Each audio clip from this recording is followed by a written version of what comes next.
Hello everyone and welcome back to a new video. In this video, I'm going to show you guys how to return items on Walmart's app. So if you guys want to learn how to do it, just follow the steps that I'm going to show you. As you can see guys, I'm right now in Walmart's app and this is how the homepage looks like. So right now we are in this shop section. There's also the my items section. There is the search section, services, and lastly accounts. Basically, guys, if you want to return any items, right here you need to be on your account section, and then right here you're gonna find purchase history. So from here you're gonna find all of your purchase order.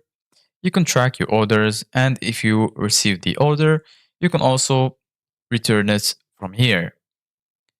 If you want to order a new item, you can just go back to shop, go to the search bar, and then search for any item. For example, I'm going to search for ice scraper, and then right here, you're going to find all of the results. So, for example, I'm going to choose this one. Once you click on it, you're going to find all of the information related to this product. So, right here, you're going to find the product's name, some pictures of the products. Also, you're going to find the price, shipping method. You can choose the shipping method and add to cart or buy now.